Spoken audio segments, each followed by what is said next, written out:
এই সত্যি বলছি রিমি, তোর বাড়িতে না এসে আমাদের এত ভালো লাগে। আসলে কি বলতো, তোরা আসার পর থেকে না আমাদেরও একটা ভালো বন্ধু হয়েছে। আর এ পাড়ায় তো কেউই কারোর সাথে কথা বলে না। মাম্মামা বলছিল সত্যি রিমিরা খুব ভালো মানুষ। রিমিরা এলো বলে আমরা একটা পরিবার পেলাম। কিরে, তোদের কি মত? দেখ, এখন আমরা রোজ পড়াটরা হয়ে গেলে কিন্তু রিমিদের বাড়ি চলে আসি। হ্যাঁ, সবাই মিলে গল্প করি, সবাই মিলে মজা করি। শুধু রিমির মা একটু নেই, ওই কারণে মনটা খারাপ। কারণ কাকিমা থাকলে পরে আমাদের একটু ভালো মন্দ খাবারও দিয়ে যেত। কি বলিস, আমি কি ভুল কিছু বললাম? কে দিয়া? আই টিয়া, কথা বলছিস না কেন? গুড়িয়া, তুইও তো কিছু বলছিস না। নিজের দাদাকে একটু কোথায় বলবি, কেউই আমার সাথে কথা বলছিস না। কি ব্যাপার বলতো? আমি কি কোনো অন্যায় করলাম নাকি? দুধ বাবা, ভাল লাগে না। আগের দিনের জন্য দেখ সরি বলেছি তো। ওকে আর কেন রাগ করতে যাব তোর ওপর বল? তুই যা অন্যায় করেছিলি সেইবার চেরি গাছে উঠে তো নিজের হাত পাগুলো ভাঙছিলি। যাই হোক, শোন, একটা কথা বলি, রিমির মতন বন্ধু পাওয়া সত্যি ভাগ্যের ব্যাপার। আমরা রিমিকে কোনোদিনও কষ্ট দেব না। শোন, তুই কিন্তু মাঝে মধ্যে রিমিকে অনেক কষ্ট দিয়ে ফেলিস। কেন রে গুড্ডু? রিমি, কথা বল না রে। আমার দাদা নয় একটা ভুল করেই ফেলেছে। দেখ রিমি, আমরা তো সবাই একই পাড়ায় থাকি বল। আমরা তো প্রতিবেশী। মাম্মাম বলে প্রতিবেশীরা বিপদে আপদে পড়লে সবসময় পাশে থাকতে হয়। আমরা না একটু ভুল করেই ফেলেছে। কথা বল না রে। হ্যাঁ রিমি, যার বারবার করে বলছে ওদেরকে ক্ষমা করে দে। আর ঝগড়া করে লাভ নেই। দেখ রিমি, আমরা একসাথে যখন ভর্তি হয়েছি স্কুলে, একসাথেই স্কুল যাব। বাড়ির পাশে যখন একসাথেই আমরা সবাই থাকি, সবাই আমরা সবার বন্ধু, তাহলে কি দরকার বল ঝামেলা করে? চল চল, কথা বল। আর তুই তো খুব ভালো মেয়ে রিমি, জানা রে। কাকিমা জানলে পরে তখন তোকে সবসময় বলবে, যা রিমি মা যা, কারোর সাথে ঝগড়া করতে নেই। দেখ গুড্ডু তো ভুল স্বীকার করেছে, ও তো ওর ভুলটা বুঝতে পেরেছে বল। ও তো ভুলটা বুঝতে পেরেই তোর কাছে ক্ষমা চাইছে। হ্যাঁ রিমি, কথা বল না রিমি, কি হয়েছে?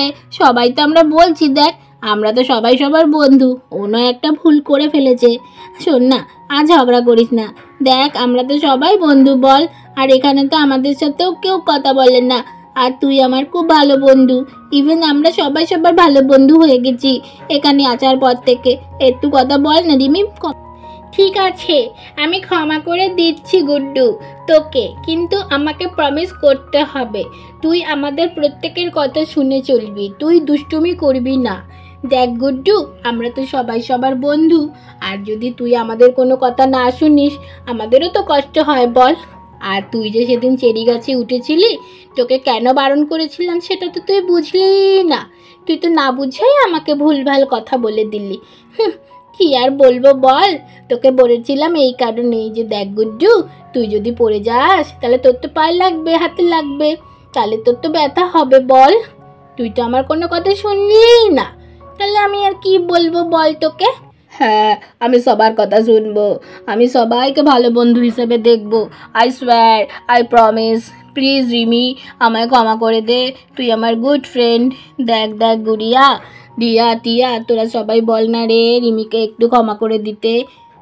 রিমি, আমি সরি বললাম। এবার আমরা 5জন খুব ভালো বন্ধু হয়ে থাকবো। তাহলে আজ থেকে আমরা সবাই কিন্তু কথা দিলাম, আমরা সবাই সবার ভালো বন্ধু হয়ে থাকবো। কিরে রিমি?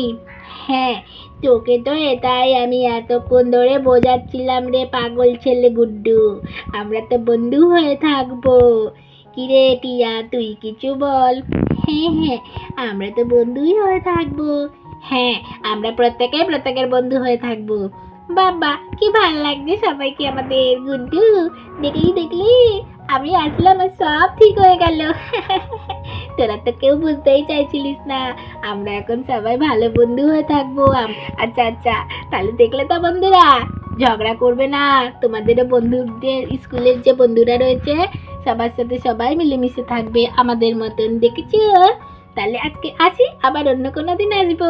টাটা।